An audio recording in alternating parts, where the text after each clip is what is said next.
Welcome to the Sports Arena, your front row ticket to the best in sports talk and entertainment.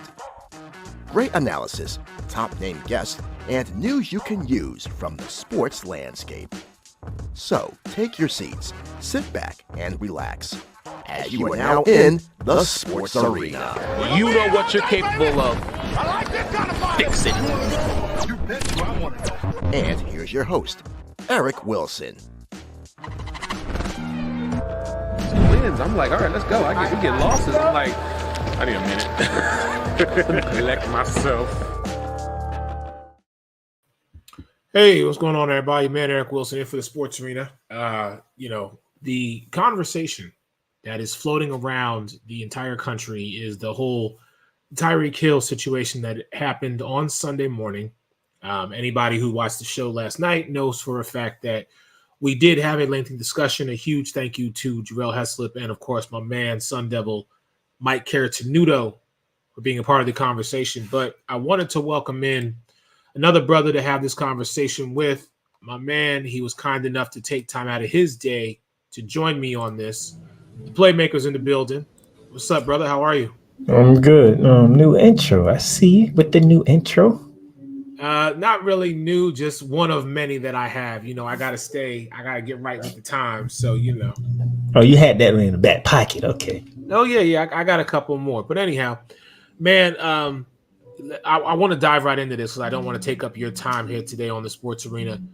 But just talk to me about, my first question to you is, have you seen the full 27 minutes of the body cam footage? Did not see the full body cam footage. I saw bits and pieces of it. Okay. All right. So for those of you who haven't seen it, I'm just going to go ahead and I'm going to post the link to the footage that I have watched now 3 times in right there. If you want to just take a snippet, copy, paste, do whatever. But that is the footage that was released with regard to what happened. But let me ask you, my brother, when you saw what you saw, give me your thoughts on it. So typically I was off this past weekend. So getting ready for NFL Sunday, watching NFL Countdown. And Greeny broke the news. I'm like, wait a minute, what? What did he do? So we trying to find all this information out, right? Right. And, you know, bits and pieces, they come out when they want to come out. So I'm sitting here, when I see it live, I'm like, what did he do to deserve this kind of treatment? If we talking about a traffic violation. And are you asking? This was my question. Like, I actually posted. All right. I actually posted on social media. So, like, what did he do to what? If this was a driving violation, what did he do to deserve that? And in fact, he was like literally right around the corner from the stadium. Then, you know, today, gotta watch some of the beginning footage of it. I can say that truthfully, kind of don't like the tone Tyreek Hill was using, if I'm being completely honest. It was a little aggressive. Others might feel differently, but it was a little aggressive. But there's nothing that I feel Tyreek Hill did to deserve that treatment. And for one of the officers, when he's telling the officer that he had surgery on his knee and like, don't force him down. And then for the officer to reply, did you have surgery on your ears when we told you to do such and such? That's disrespectful. That's just wrong. Like, I don't care how you feel. Your job is to protect and serve. If the man is in the handcuffs is telling you, be careful, I had knee on my surgery, be mindful of that. Because you are already in control. There's nothing he can do. You already got him in handcuffs. So why is you forcing stuff on him when he's telling you he had knee surgery? I feel, and again, I've looked at, I've like I said, I've watched this thing twice, and I still have some questions, but I will get to those in a minute. But here's what I will say with regard to the situation, just from a outsider looking in standpoint. Okay. I think what was given was then given back. And what I mean by that is at the point in which, like you said in the beginning, and as the video shows, when Officer Batista pulls up to Tyreek's car and is tapping on the window, he is met with a level of aggression. Don't tap on my window like that. And so from there, things very quickly escalated to a point that it should have never gotten to. So at some point, no one wanted to back down, if you will. And from there, the whole situation, caught on camera, was what we saw. I agree with you wholeheartedly. Once Tyreek Hill was in handcuffs, the control then shifted to the officers. And at that point, some sort of de-escalation should have taken place. But I guess by that point, they had both gone off and said, okay, well, we're just going to have a pissing contest here. And let's see what happens. And so from there, he did make them aware, referring to Tyreek Hill, make them aware of his knee injury. Totally unnecessary, as you said, and I agree with you, for the officer to then come back with the comment that he made. But again, it's snowballed. And by this point, it was too big for anybody, I think, really to kind of bring it down a notch. Now, as we know, he was released. He played in the game. The Dolphins won. So, we're moving on from the standpoint of it didn't hinder his performance from a physical standpoint, but from a mental and emotional standpoint, now we're going to see how, because they're in a short week.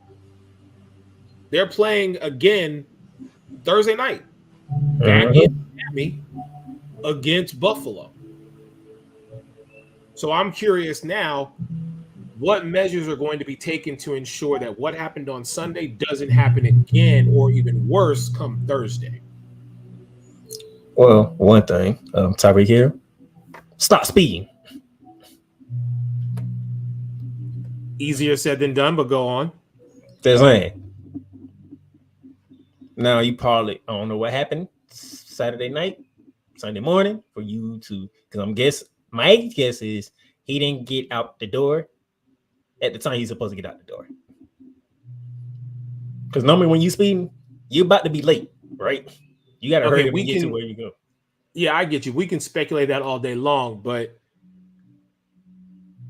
and I know some of that will probably play into the reason why this whole thing started. Yes, something happened to where his alarm didn't go off, situation happened. We could give any litany number of reasons as to why he was speeding, but ultimately that's what he was doing, which caused the police officers to pull him over, which then escalated into the situation that we have seen in the 27-minute body cam footage.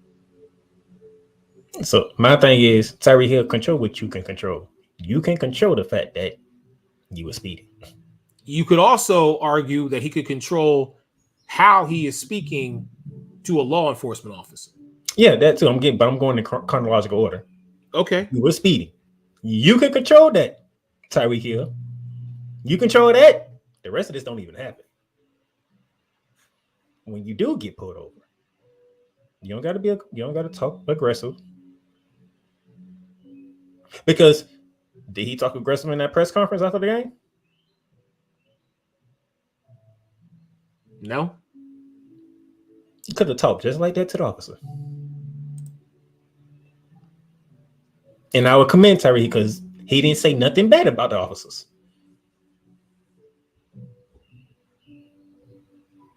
He used that press conference to say, I want to find a way to make this better. Stand on that. You know, be like people like to say stand on business. Tyreek Hill, stand on what you said in the press conference. So that can be in an effect.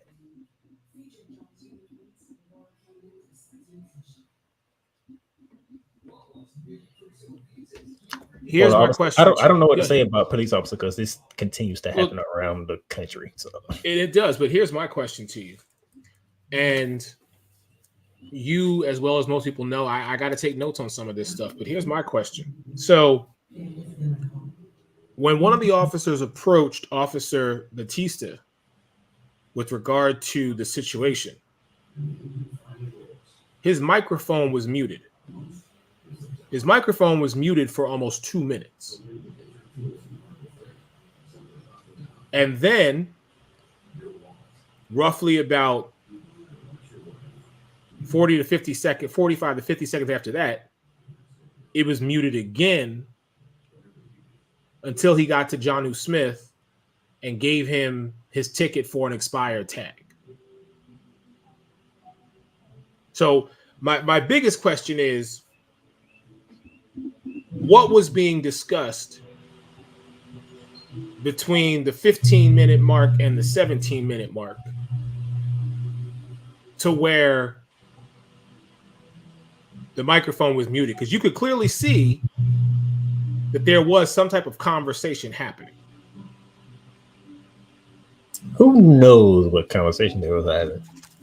Well, I mean, if we're going to be fully transparent about it, then I think that, you know, there should be access to what was discussed in that almost 2-minute conversation. I would like to guess that for you telling me that'd be part of the reason why he's put on leave. Because why is your mic muted for that long of a time?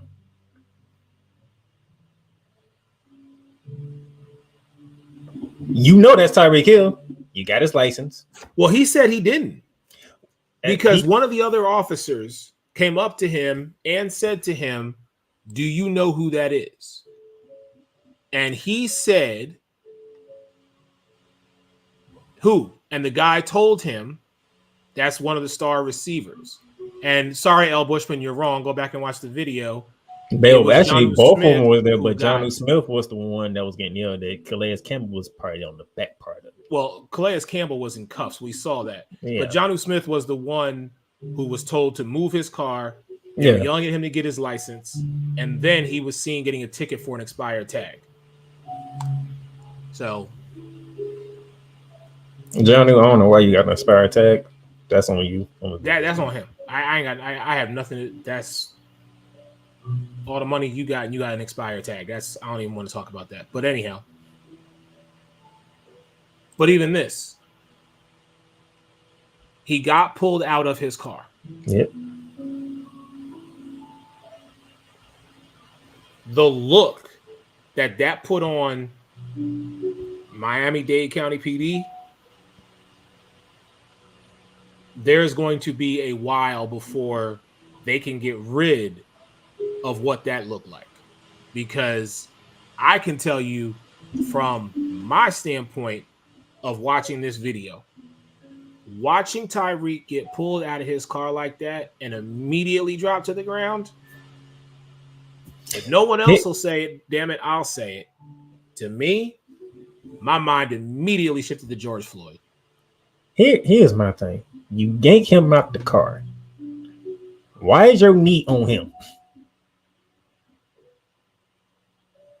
He wasn't fighting back. He wasn't even fighting back. It was no scuffle.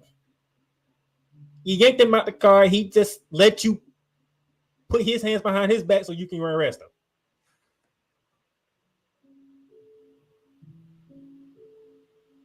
There was no point of you getting physical like that.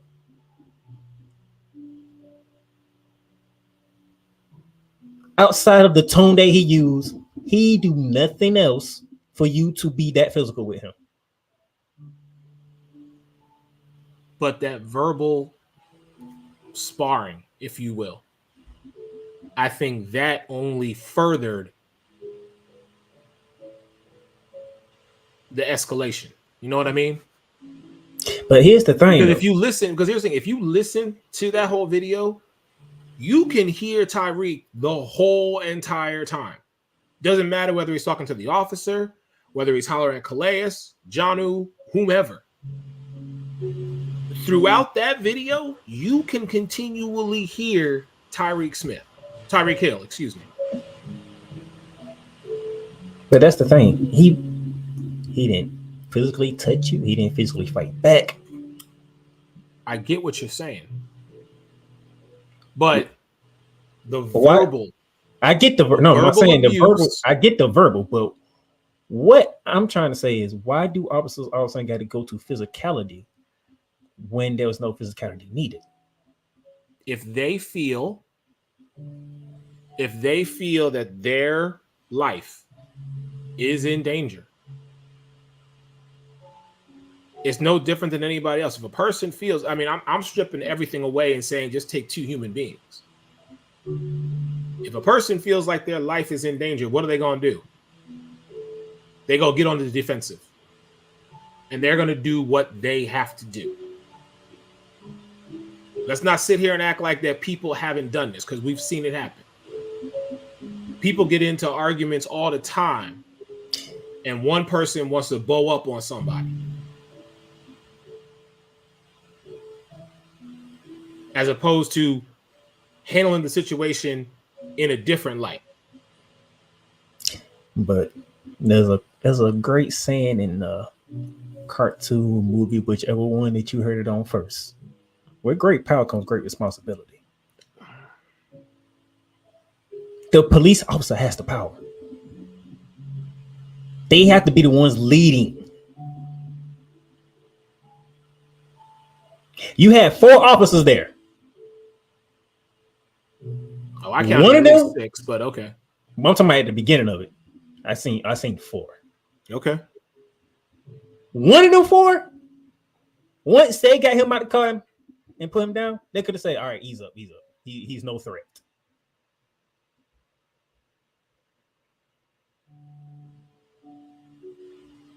See, nobody wants to be the responsible one. That's not just the opposite. It is in this day and age, people have a problem being responsible for whatever reason.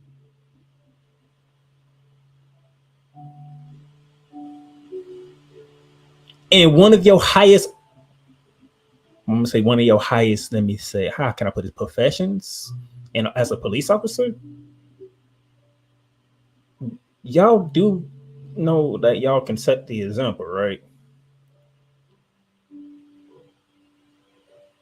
Because people like to use other people to do certain stuff. Well, the officer got away with this, and maybe I can get away with it.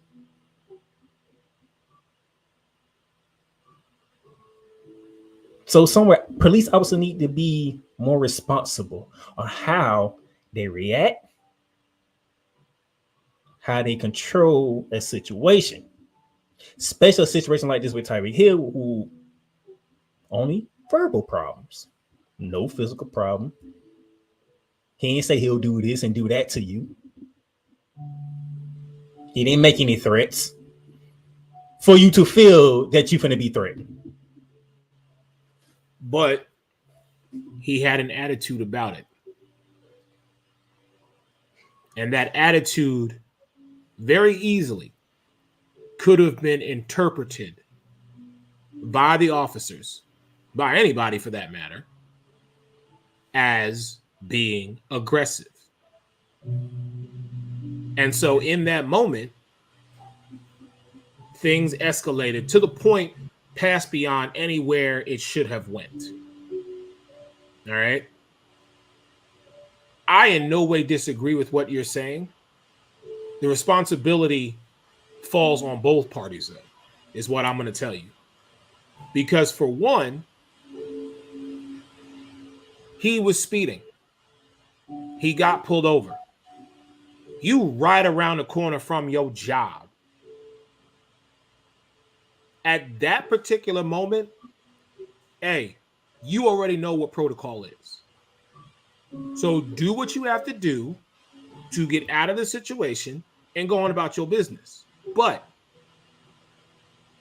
Tyreek Hill made the decision that he was going to, right, wrong, or indifferent, he was going to make the decision right then and there to stand up for not only himself, but his property and not back down. Even after he was pulled out of the car, even after he was put in handcuffs, like I said, you could still, in the body cam footage, you could still hear him talking to whomever about this situation.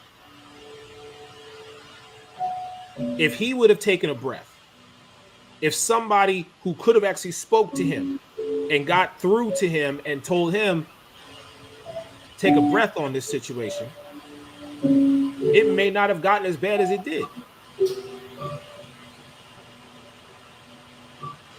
I'm not absolving Tyreek Hill from this situation. What I am saying is that both things are wrong. I will agree. The excessive force used by the officers, pulling him out of the car and then putting a knee on his back and placing him in handcuffs, I feel was over the line. They saw it as a necessary means to control and contain the situation. Don't agree with it. Then, on top of that, Calais Campbell was just standing there trying to support Tyreek Hill, continually being told to back up. He was complying. That is where I feel the officer went overboard in putting him in handcuffs. He was complying with what you were saying, but because you had to say it 5 or 6 times, I guess you felt that was 4 too many. And so then you decided to put him in handcuffs. And here's the thing with that. Why are you telling him to back up? That's not what you really wanted him to do. You clearly wanted Calais Campbell and Jonathan Smith to get back in the car and drive off. That's what you really wanted them to do. Exactly. Why not just say that? And what I did find interesting is they told Jonnu Smith to get in his car and leave.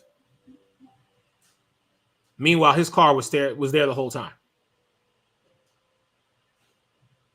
If you one told officer, him to get back, one in his officer car told him and to get in his car and leave, but the other officer wanted to take over. Right. But the other officer said, no, you're dealing with me now. And if that was the last order given, then why was his car still there?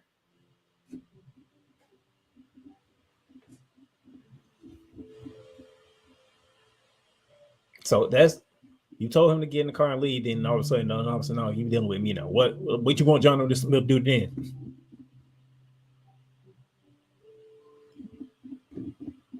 You told Calais Campbell backed up. He backed up. You told him to back up again. He backed. Tell him to get in the car and go. That's what you really wanted him to do.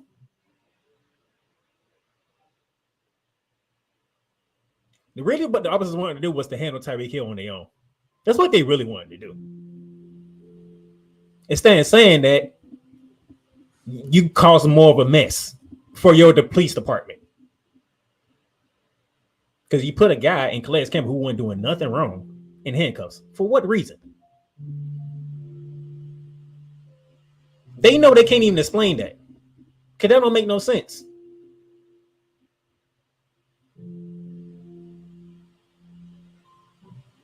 That's it. Responsibility. Here's what I will say, my brother. And again, I thank you for joining me on this. I know you got to head out, but I'm going to be quick when I say this. As this continues to unravel, I am really curious to see what happens in about 48 hours.